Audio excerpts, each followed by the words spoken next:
Hi everyone, welcome to Revati Charan's Born to Learn channel.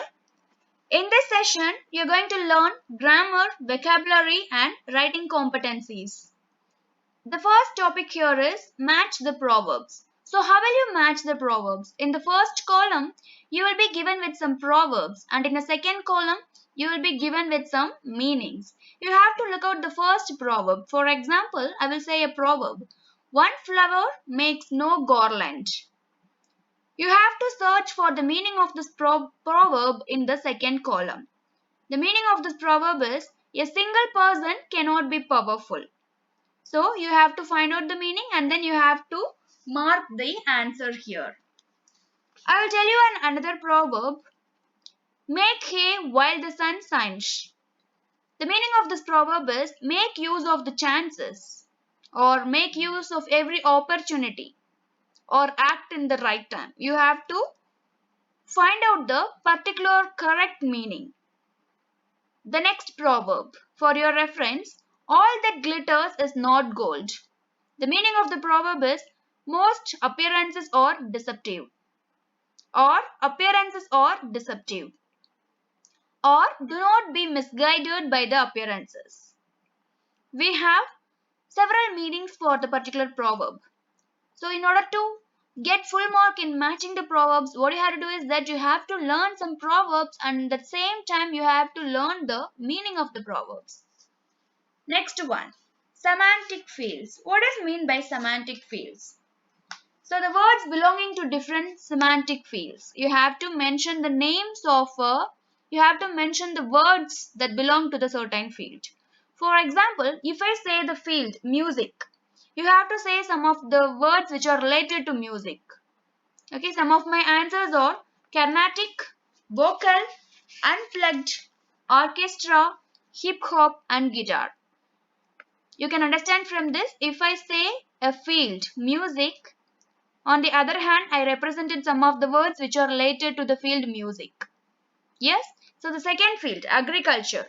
Some of the words related to agriculture are fertile, cultivation, organic, harvest, uprooting, livestock.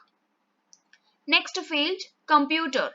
The words related to computer are keyboard, hacker, desktop, motherboard, internet, recycle bin. Next, commerce. Words related to commerce are dividend, industries, investment, proxy, trade, contracts. Next field, medicine. Words related to medicine are clinical, orthopedic, operations, diagnostic, disease and cure. Likewise, if I mention some of the name of the field, you have to tell me some of the words which are related to the particular field. That's all about it. The next topic is notice writing. So you might have come across this topic in your previous classes or in your previous standards. So what does it mean by notice? What is a notice first of all? You all know a notice is just a written or printed piece of information which is given to a large group of people in order to say some information. Okay, it is normally displayed on notice boards and at strategic locations. This is called as notice. We all know what is meant by notice, right? Just a piece of paper that contains sort of information. That's all about it. So how will you write notice? Okay, so for example, I will ask you a question now. Prepare a notice to be displayed on the notice board of your school for the students of class 11, informing them about the educational tour that has been arranged for them the next month. I repeat the question. Prepare a notice to be displayed on the notice board of your school for the students of class 11, informing them about the educational tour that has been arranged for them the next month. This is the question. So how will you write the notice for this question? I will give you some tips. First, you have to represent this as a notice. In the top corner, you have to mention notice. And then followed by, you have to write the name of the school or name of the academy or an institution. For example, ABC Higher Secondary School. And then, followed by the name of the school, you have to give the purpose of the notice. Educational tour. And then in the left corner you have to give the date. Example 1st December 2018, and followed by this you have to give the content of this notice. How you can write the content of the notice? I will tell you the content now. This is to inform class 11 students that an educational tour has been arranged to Mahabalipuram and Puducherry on 2nd January. Interested students can contact the undersigned for further details. I repeat the content. This is to inform class 11 students that an educational tour has been arranged to Mahabalipuram and Puducherry on 2nd January. Interested students can contact the undersigned for further details. That's all about the content. And below that, in the left corner, you have to mention the name of the person who is responsible for this work. Okay, for example, I give a name as Anjana. Write the name Anjana, and then followed by you have to give the position of the person. School pupil leader. Anjana, school pupil leader. That's all about notice writing. So for notice writing, what you have to do is that if you want to excel in writing the notice, you have to practice more. Okay, next. The next topic is expansion of news headlines. So how will you expand the news headline? So before getting into the topic, we must know what is called as news headlines. Some people have the habit of reading newspaper. When you read the newspaper, you can notice that some of the sentences are given in a bold letters. Such sentences which are given in bold letters will be considered as news headlines. Okay, and below that the content of the news will be given. Okay, in the news headline you can find only the abbreviation, and news headline contains no articles and no preposition in it. But when you expand the news headline, what you have to do is that you have to give the proper article, you have to use the proper preposition, and then you have to give the expanded form of the abbreviation. Normally, for all the grammar topics, we have certain rules and regulations. But for this expansion of news headlines, we don't have any particular rules and regulations. Instead, what we do is that we will follow all the rules and regulations which we studied in the other topics of grammar. Okay, so the only rule which is applicable here is that you have to write the statement correctly without any grammatical errors. Okay, you can add some of the contents which are related to the topic and not apart from the topic. While expanding the headline, you can use or add some of the contents which are related to the particular topic and not apart from the topic. This is the main thing, and there should be no grammatical error while you expand the headline. That's all about it. Okay, so here the next topic is email writing. So in this 21st century, email is considered as one of the major, is given major importance. We people give major importance to email. Why? Because we always have mobile phone in our hand. Whatever the information we have to share, we share it in the WhatsApp or in the email or anything like that. Okay. So why email is considered as that important? Email is a less formal method of communicating, but has replaced the conventional letter as a means of communication. Yes. When you are using email, it still represents your organization, affiliation, unit and area. Why? Because emails can be forwarded to a number of people without your knowledge. You should know that it is an unsealed letter. Email is an unsealed letter. It is not a sealed letter. It is an unsealed letter that can be forwarded to a number of people without your knowledge.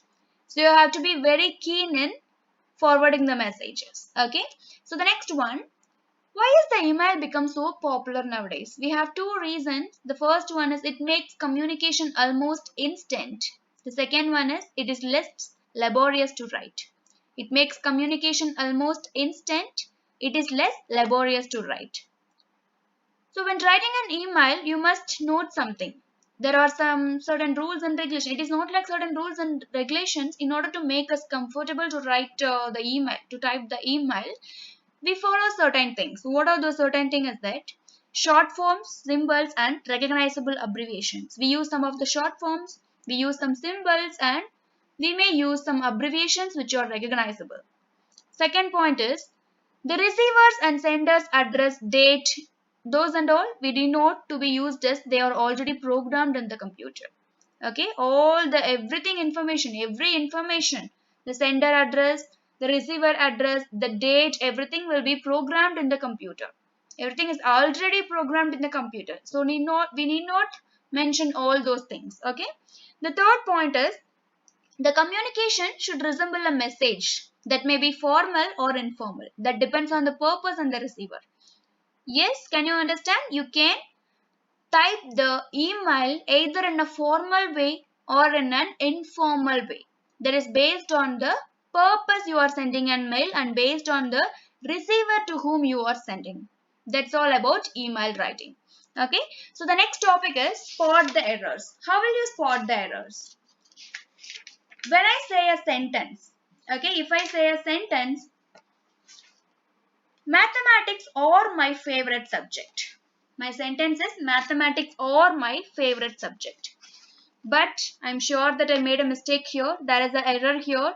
What is the error here is that mathematics or, we should not use the plural verb here. We should use only the singular verb. Mathematics is my favorite subject. Mathematics or my favorite subject is a wrong sentence.